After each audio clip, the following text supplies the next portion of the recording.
드디어 기다리던 소환 날짜가 잡혔습니다. 내일 모레 소환. 그렇습니다. 7개월 딱 보름이네요. 지난번에 그렇게 검찰에 가서 빨리 조사해라 그렇게 얘기하셨잖아요. 왜 그때는 안 부르고 지금은 한번 출석하라고 이야기하는 걸까요? 뭐 이제 다 조사가 끝났을까요? 기본적으로? 밖에 놔두면 계속 뭔가를 만들어내서 공격하니까 이제는 안 되겠다. 그렇죠. 이게 송영길 밖에 놔두면 안 되겠다 이런 생각이 들지 모르겠고요. 그럼 윤석열 대통령이 후보 시절에 했던 말과 똑같습니다. 그때 무슨 말을 했느냐. 증거가 차고 넘쳐서 자연스럽게 수사하는 것은 정상적인 수사지만 한 사람을 찍어놓고 그 주변을 이잡듯이 뒤지는 것은 정치 보복 수사다. 원희룡 후보에 대한 답변이었잖아요. 그 말 그대로 하고 있잖아요 지금. 그래서 아무튼 만시지탄이고 이번 계기로 더 이상 제 주변 사람들 그만 괴롭히고, 제가 저부터 수사해라 그랬잖아요. 뭐 구속시키려면 나부터 해라. 제가 2번이나 출두했는데 빨리 돼서 마무리가 됐으면 좋겠습니다. 지난번에 저한테 주신 송영길의 선전포고 이 책을 참 잘 읽었습니다. 여러 가지 감사합니다. 생각을 하게 하는 바가 많았는데 거기에 보면 이런 내용이 있더라고요. 네. 검찰이 부르는 그날 네. 송영길은 전 국민에게 검찰에 대한 투쟁을 선언함과 동시에 부당수사, 위법수사, 별건수사, 조작수사에 대한 전 국민적 저항운동을 선포, 호소하려고 한다. 이렇게 돼 있던데 변함없으십니까? 그렇습니다. 이제 오늘 밤부터 그 8일날 쓸 기자회견문을 작성하려고 합니다. 제가 8시 반에 기자회견을 하고 9시에 출두할 생각입니다. 그러면 현장에서 기자회견 하실 겁니까? 그렇습니다. 예. 어디 서울중앙지검인가요? 네, 중앙지검 그 입구에서. 예. 예. 내일 저 8일 날 아침에 8시 반에 기자회견 네, 하시고 9시에 검찰하고 이제 출두하기로 약속을 했으니까. 네. 그리고 또 이런 내용도 있더라고요. 이것은 이제 생각이 그대로신지 모르겠습니다만 송영길은 검찰에서는 자신의 정당한 권리인 묵비권을 행사하고 옳고 그름은 법정에서 가릴 것이다. 죄도 확정되지 않았는데 신변을 검찰이 좌지우지하는 것에 대해서도 분명히 저항할 것이다. 그렇게 쓰셨던데 묵비권을 행사하실 계획입니까? 그렇습니다. 저뿐만 아니라 모든 국민에게 호소할 생각입니다. 이 검사라는 것은 저희가 법을 배울 때 검사는 공익의 대표자잖아요. 대한민국을 법조로 대표하는 사람이 법무부 장관이고, 그런데 검사한테는 객관 의무라는 게 있습니다. 그것은 피의자를 수사를 해서 증거를 발굴한 것도 있지만 피의자가 억울한 점을 밝혀주고 피의자한테 유리한 증거도 찾아서 균형 있게 무혐의 처리를 함으로써 누명을 벗겨주는 역할도 검사의 직분으로 되어 있습니다. 그런데 일반 형사부 검사야 대부분 안 그렇겠지만 일부 정치화되어 있고 거의 하명 수사로 현재 윤석열 대통령과 그 부인, 처남, 가족 이런 범죄적 혐의가 있는 그 권력자들의 가족을 비호하는 데 급급한 이 특수부 검사들, 이런 사람들 객관 의무를 던져버렸을 뿐만 아니라 완전히 무슨 청부 조직폭력처럼 일방적 수사를 하고 있는 거 아닙니까? 이런 검사들하고는 단호하게 맞서 싸워야 됩니다. 헌법적으로 부여된 진술 거부권뿐만 아니라 잘못된 회유나 협박을 하게 되면 모든 참고인이나 우리 국민들께서는 회유와 협박을 하게 되면 바로 녹화를 요구해야 됩니다. 조사하는 실황을 녹화하도록 되어 있거든요. 검사들이 다 유동규도 마찬가지고 불러다 면담을 합니다. 면담을. 수사를 하면 기록에 남으니까. 면담은 기록도 없고 변호사도 입회를 못하게 해요. 면담이라 이것은. 그래서 계속 회유를 하는 거죠. 너 이거 불면 뭐 이화영 불러서 정치자금으로 약하게 기소해 줄 테니까 너 잘못하면 뇌물죄로 기소될 수 있어. 이재명에 보고했다는 거 진술해라. 이렇게 하겠죠. 사람이 구속되면 약화되잖아요. 그렇죠. 우리 윤관석 의원도 지금 구속되어 있는데 사실 현역 삼선 의원 상임위원장을 구속한다는 게 이것도 정당 내부의 일로 이거는 초유의 일입니다. 박희태 의장과 그때 지금 언론진흥재단 이사장으로 갔는가요? 방통위 위원장 직무대행하다 김효재, 예. 조선일보 기자 출신. 예. 이분이 돈 봉투를 날랐던 분 아닙니까? 이것도 집행유예 실형을 받았던 분인데 그 돈 봉투 그때 다 불구속 3명 기소로 끝났거든요. 현역 의원을 구속시킨 경우가 없었습니다. 사실 정당 내부의 일을 검찰이 인지수사한 것도 우리나라 헌정사에 처음 있는 일이고, 제가 이 정당법 위반 자체를 뭐 잘했다고 제가 한 건 아니잖아요. 수사를 해라. 그러나 비례의 원칙이 있는 것이고 수많은 특수활동비를 국가 예산을 떡값처럼 돈봉투로 나눠 먹었던 세력이 바로 이원석 검찰총장을 비롯한 지금 특수부 검사들 아닙니까? 지금 그 주범이 윤석열, 한동훈 이런 분들 아니었습니까? 제가 그 청계 가든까지 갔다 왔어요. 전현희 위원장과 함께. 예. 거기 쇠고기 파티를 했다는 것도요. 그래서 저는 지금 제가 속해 있는 평화 먹고 사는 문제 연구소 주변 사람들을 정말 이잡듯이 수사를 하고 있는데 코바나 컨텐츠부터 수사해라. 범죄의 수많은 혐의가 쌓이는 코바나 컨텐츠는 서면조사 2번 하고 무혐의 처분했어요. 지난번에. 이런 검사는 이건 검사가 아니죠. 사실. 이게 무슨 검사예요. 뭐 청부 용역업체 아닙니까? 사실 이런 정도면. 그래서 저는 이에 대해서 단호하게 맞서 싸워야 된다라고 생각합니다. 지금까지 그렇게 조사해라 제발 그렇게 얘기를 했는데도 꼼짝 않던 검찰이 왜 갑자기 불렀을까 여러 가지 생각이 드는데 최근에 윤석열 퇴진당 만들겠다고 그러셨잖아요. 그게 좀 들불처럼 번져갈 것 같으니까 그러는 게 아닌가 싶기도 한데 그 얘기하기 전에 검찰 얘기 나온 김에 이번에 쓰신 책 송영길의 선전포고가 이제 검찰 범죄 카르텔 전체주의 세력의 투쟁을 선포하다 이렇게 부제를 달았지 않습니까? 네, 네. 우리가 일부에서 오늘 윤석열 대통령이 김홍일 국민권익위원장을 방통위원장에 지명을 했어요. 네, 네. 방송통신 정책을 다루는 방통위원장의 검사, 금융감독원장의 검사.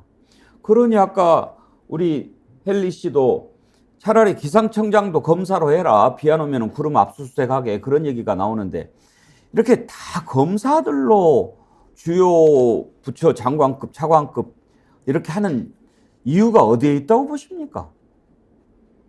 이 검사들은 자기들이 최고라는 그런 착각과 오만에 있는 거죠. 자기들이 모든 진리를 독점하고 있고 정의를 자신들이 선포한다 이렇게 생각하고 믿는 것이 검사밖에 없으니까 이렇게 한다는 것이고 검사가 수사를 해서 수사 대상에 대한 전문가가 된다는 그런 회귀한 논리를 펴고 있는 거 아닙니까? 그래서 저는 이 정부는 제가 왜 검찰 범죄 카르텔 세력이 사회 우리 국가기관에 곳곳에 암세포처럼 퍼져가지고 민주공화국의 정상적인 정부 기능을 저해하고 있다 이런 표현을 자주 쓰는데 바로 국민권익이라는 것은 사실 검찰의 직권남용에 대한 견제 역할인데 크게 중수부장 출신을 보내고 또 방송통신이라는 것도 방송통신의 자유를 보장해서 권력을 견제하고 부패를 찾아내는 거 아닙니까? 근데 거기에다가 이런 사람을 보내는 것은 그 기관의 본질에 방해되는 사람을 거꾸로 인사를 하고 있잖아요.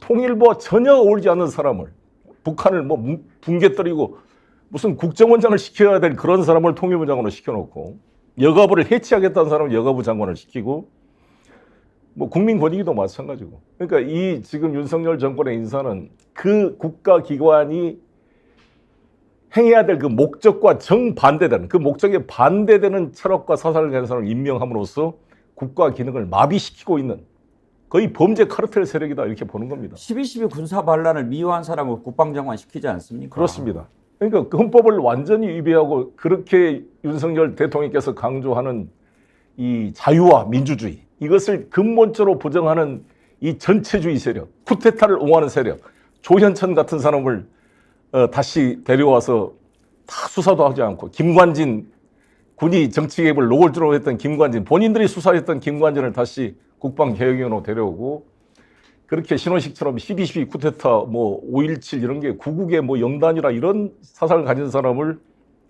국방부장으로 시키면 쿠데타 또 해라는 겁니까? 이게 무슨 말인지 이해가 잘 안 되는 거죠.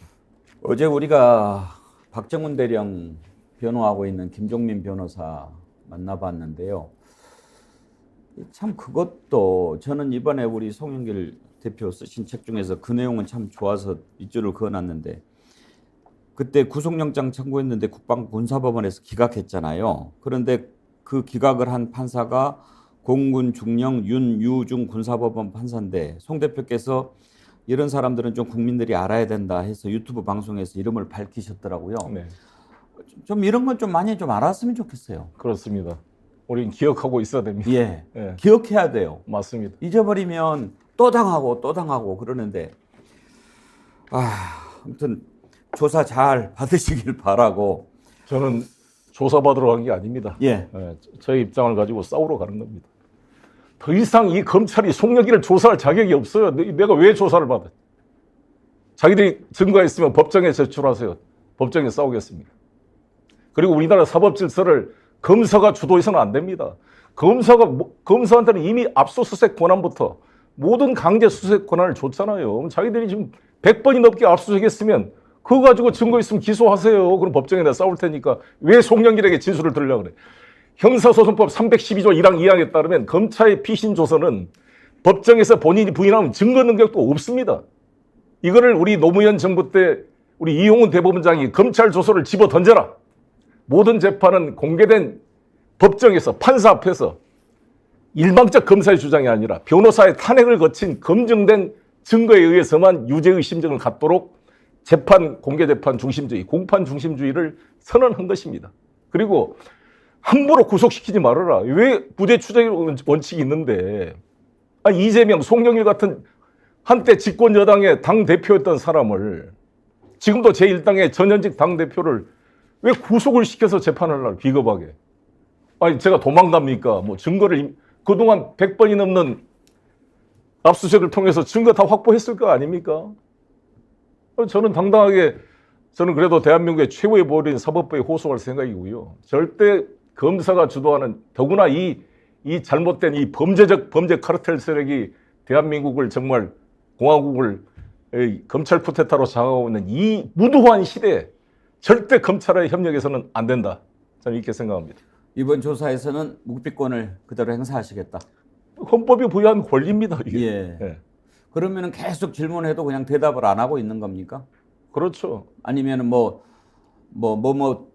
형사소송법 몇 조에 따라서 나는 묵비권을 행사하겠습니다. 이렇게 이야기하는 겁니까?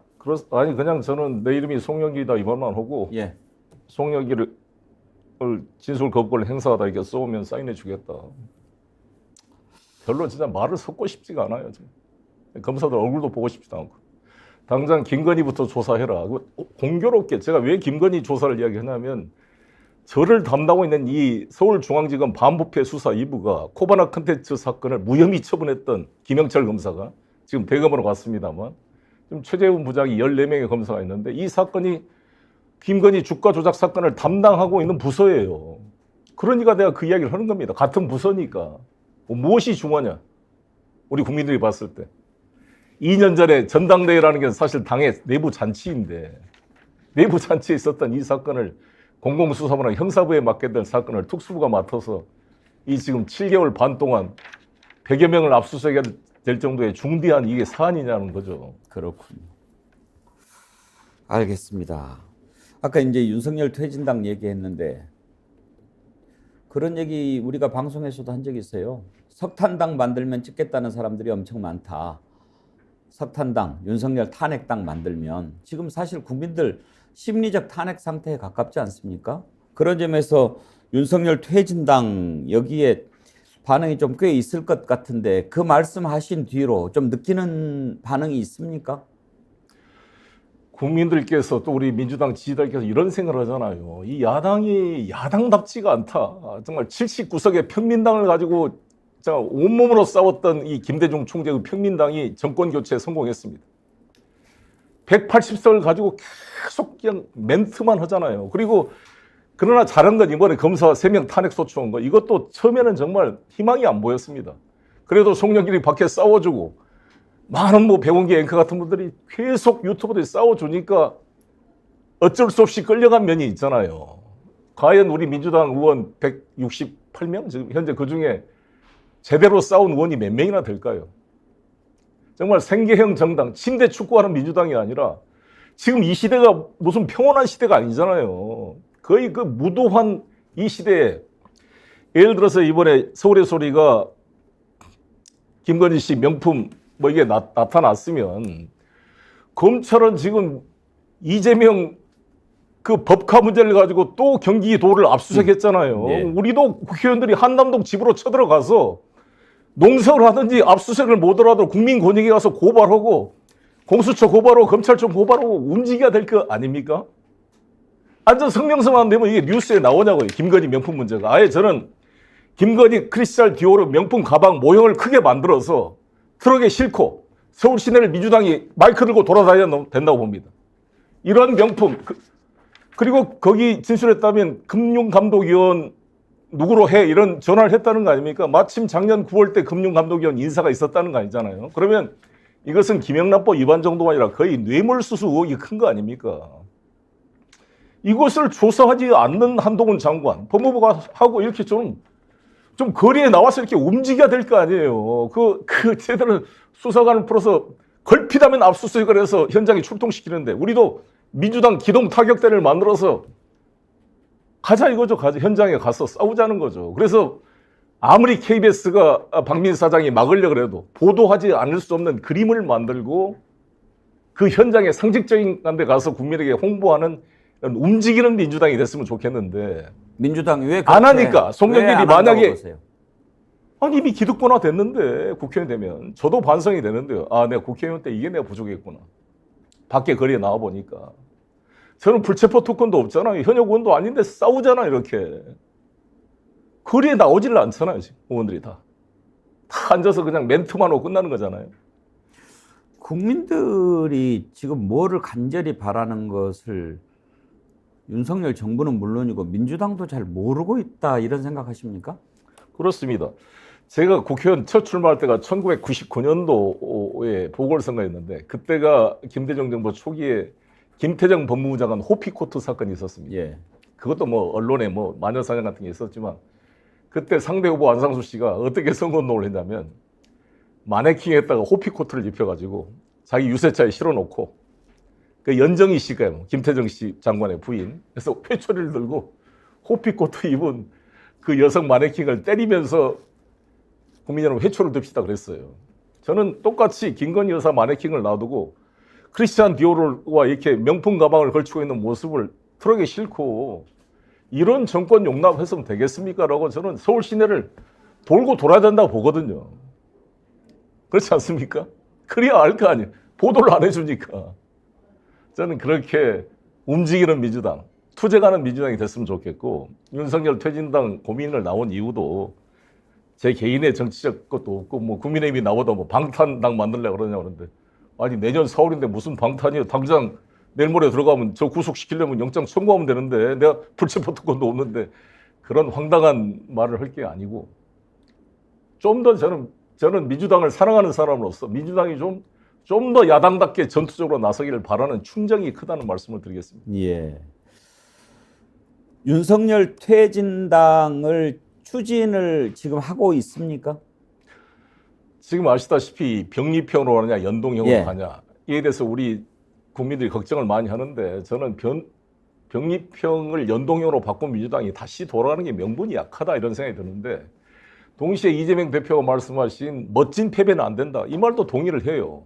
연동형이냐 병리평이냐보다 더 중요한 것은 내년 4월에 압도적 승리를 통해 윤석열 퇴진을 할 수 있는 200석의 반윤연대의 의석을 만드는 게 중요하다고 보는데 제 개인 소견으로는 연동형이라는 것을 유지하면서도 이게 가능할 수 있다. 연동형 무조건 패배한다고 뭐 최모란 분이 뭐 민주당을 제로로 해놨던데 그럴 게 아니고 제가 말씀드린 것처럼 용해인부터 시작해서 뭐 다 가장 전선에 싸우고 있는 분들 뭐 유삼영 뭐 박정훈 다 좋습니다. 현재 윤석열 정권과 최전선에 싸우고 있는 사람들을 중심으로 당을 만들고 또 촛불을 비롯해서 제야단체와 결합을 해가지고 민주당이 우당을 만드는 거죠. 민주당이 공식적으로 우당으로 선언해주면 이것은 단순한 과거의 위성정당과는 차원이 달린 압도적 승리를 이룰 수 있다. 민주당의 의석수만으로만 하는 게 아니라 연대해서 할 수 있다 이런 생각인데 민주당의 좀 결정을 봐야죠. 기다리고 있습니다. 만약에 병리평으로 가게 되면 지금 송 대표께서 구상하고 있는 윤석열 퇴진당을 통한 연대가 좀 더 어려워질 수 있는 것 아닌가요? 그렇죠. 일단 지역구에서 서로 분열돼 가지고 어부지리가 되는 일은 없을 것이고요. 어떤 비례에서 어떻게 정말 선명한 야당다운 야당을 만들어서 민주당을 자극시키고 상호 견인함으로써 윈윈할 수 있을까 이런 것을 고민하고 있는 것입니다. 예. 신당 얘기가 나온 김에 지금 신당 움직임이 여러 군데서 나오고 있습니다. 이준석 전 대표도 신당을 추진한다고 하고 지금 이낙연 전 대표도 얘기가 있는데 먼저 이준석 전 대표 오늘 아침에 얘기한 걸 들어보니까 송영길 대표하고 함께하는 것은 0%다 이렇게 얘기를 하더라고요. 당연히 제가 함께 한다는 적 없습니다. 아니 당을 같이 한다는 적은 한 번도 말한 적이 없잖아요. 단지 신당을 만들고 저도 당을 만든다면 사안별로 연대할 수 있다 이 말을 한 것이고 이준석 대표도 뭐 개혁 분야에 있어서 예를 들어 홍문도 장군 철거 반대, 박정훈 기소 반대 이런 사안들에 저하고 일치한 부분들이 있잖아요. 그건 연대할 수 있는 거 아니겠습니까? 근데 단지 저는 이준석 대표한테 정말 이 정치인의 선배로서 제가 충고한다면 그렇게 살살 정치공학적으로 비껴가면 안 돼요. 어차피 윤석열과 반대 투쟁을 해야지 반윤 연대는 안 한다. 그럼 친윤 연대 하실 겁니까? 아니면 다시 한번 양도구육 시즌2를 하실 겁니까? 어찌됐건 양 머리를 걸어놓고 개고기를 팔았던 것에 대한 자기 반성을 했다면 윤석열 정권을 끌어내는데 같이 해야지. 여기 와서 그럼 뭐예요? 윤핵관과 차이가 뭡니까? 윤석열 대통령은 계속 지지하는데 윤핵관이 가려서 그것만 가려주면 자기 뭐 자리 만들어주면 다시 돌아가겠다는 것도 아니고.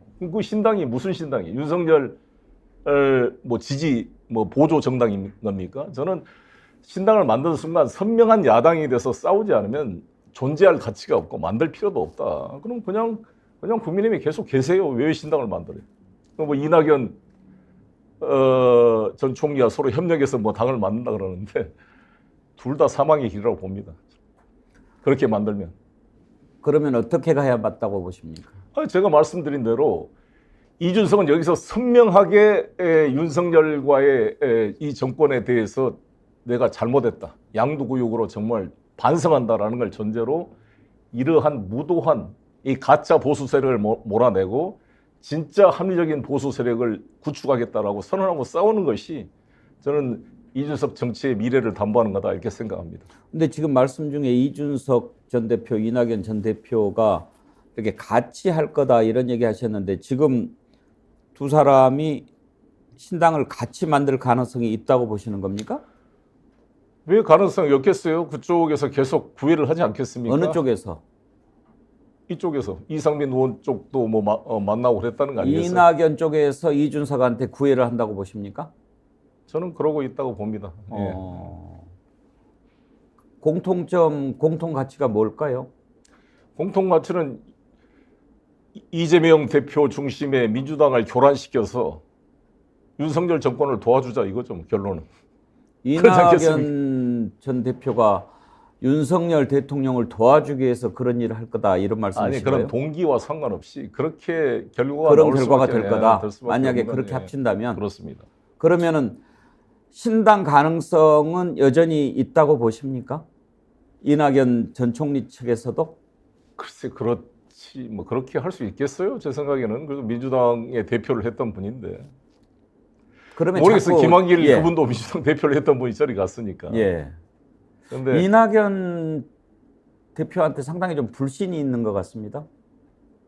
아니 뭐 그렇게 말씀하신 건 아니고 나는 이낙연 대표께서 잘해 주시길 바라겠고 여러 가지 민주당에 대한 불만이 있을 수 있고 이재명 체제에 대한 비판을 할 수가 있는데 그 비판은 우리 내부의 비판이고 일단은 이 무도한 윤석열 검찰 독재 정권과 싸우는 전선에 같이 서줘야 될 텐데 그런 언급이 전혀 없으니까 아쉬움이 있다는 거죠.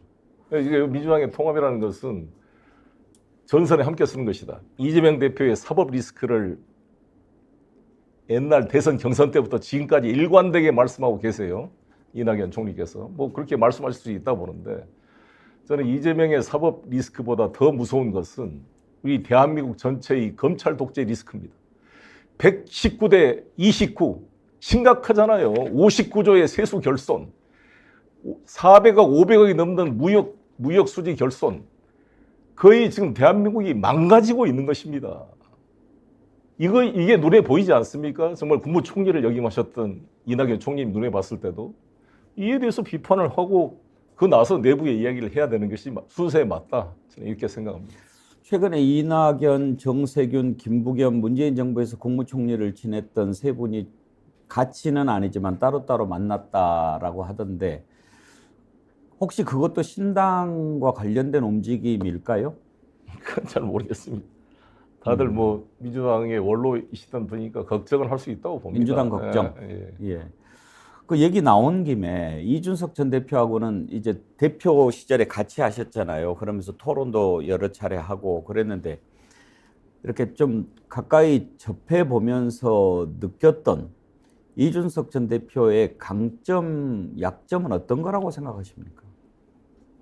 저는 이준석 대표를 좀 긍정적으로 보려는 사람이 그걸 존중해 줬잖아요. 그리고 아마 우리나라 정당 사상 현직 여야 대표가 3번이나 TV 토론을 생중계로 한 것은 처음 있는 일입니다. 예. 그래서 저는 이 윤석열 정권이 이준석을 토사구팽할 거로 저는 봤습니다. 그래서 대선 때도 내가 항상 경고를 했거든요. 당신은 토사구팽된다. 이재명 후보가 대통령이 됐으면 송영길과 이재명은 거의 연합해서 제가 당대표로 계속 유지됐을 때 당정 간의 수평적 관계로 소통해서 정말 전례 없는 집권 여당과 대통령 간에 살아있는 저는 민주정치를 해볼 수 있었다고 생각합니다. 그렇잖아요. 만약에 이재명 대선이 됐으면 저로서는 실세 당대표가 돼서 얼마나 당정 관계가 수평적으로 민주적으로 소통이 됐겠습니까? 그런데 윤석열이 된 순간 나는 당신은 토사구팽 된다 이렇게 봤거든요. 왜냐하면 이 검찰 이 카르텔 세력이 이준석을 그 녹취록에 나온 것처럼 뭐 까불고 있다 이런 거 아닙니까? 그냥 3개월 안에 뽀개버리겠다. 뭐 쥐약 먹은 놈들도 아니고 이렇게 국민의힘을 폄하하고 있는 이 윤석열 대통령의 그런 성정상 용납하지 않을 것이다 이렇게 본 거거든요. 예. 근데 이제 지금은 워낙 지금 이 미심이 떠나니까 두렵죠. 윤석열 대통령도. 이게 선거 끝나는 순간 조선일보 김대중 칼럼에 말한 식으로 너는 끝이다 이거 아닙니까? 그러니까 자기가 자존심이 있어서 이준석한테 손은 못 내밀고 지금 인요한을 통해서 뭐 조선일보 칼럼을 통해서 아니 뭐 김한길 뭐 위원장을 통해서 이렇게 우회적으로 다시 이걸 이용하려고 일시적으로 지금 손을 내밀고 있는데 여기에 이준석이 또 흔들리면 양도구육 시즌2가 되는 거죠. 본인들 안 간다고 저한테 몇 번 그랬는데 아마 12월 27일까지 보겠다는 거 아니겠어요? 아마 그게 저는 김건희 특검법 통과와 그에 관한 반향을 보고 판단하겠다 이런 것 같은데요. 저는 이준석 대표의 그동안 워딩이 김건희 특검 찬성 쪽이라고 봅니다. 대단히 순발력이 있고 뛰어난 부분이 있는데 큰 역사적 흐름과 정치, 단순한 그 발제간 재주가 아니라 큰 역사적 대의 속에 자기를 굳건히 세우는 그런 정치를 해야 된다고 봅니다. 지금 이상민 의원이 이제 민주당을 탈당을 했고 앞으로 어떻게 할지는 이제 지켜봐야겠습니다만 이낙연 전 대표도 뭐 기다림이 이제 한계에 왔다 이런 얘기를 하고 몰아내면 가야지요 뭐 이렇게 얘기를 하는데 지금 대표를 지내신 송영길 대표께서 민주당이 갈라설 사람들하고는 딱 갈라서는 게 맞다고 보십니까? 아니면 그래도 하나가 돼서 이렇게 통합으로 가야 된다고 생각하십니까? 어떤 게 더 낫다고 보십니까? 글쎄 뭐 단언적으로 할 수 없지만 당 내부에 이견이 존재하는 것은 당연한 민주정당의 기본 원리인데 그 이견이 지금 윤석열 정권과 싸우는 투쟁 전선을 전제로 하고 이견을 서로 간에 소화를 해야지 거꾸로 등에 칼을 찌르는 그런 전선을 이탈해서 오히려 반대 전선을 만드는 그런 행위를 하게 되면 상당히 어렵지 않겠는가 이런 생각을 합니다. 그럴 거면은 아예 갈라서는 게 낫다고 보십니까? 글쎄 뭐 우리 당에서 갈라서 그럴 필요는 없는 것이고 본인들의 판단이죠, 그거는. 예. 알겠습니다. 오늘 또 여러 가지 거침없는 그런 말씀을 해 주셨는데 끝으로 앞으로 송영길 대표가 가는 길이 어떤 길일까 한번 좀 생각을 해보고 싶은데 일단 뭐 당면한 현안들이 워낙 많기는 합니다만 어떤 생각을 주로 하십니까? 정말 우리 스픽스 시청자 여러분, 정말 저는 저를 지금 움직이는 가장 큰 한 말은 이 성경 에스더에 나오면 죽으면 죽으리라는 말씀입니다.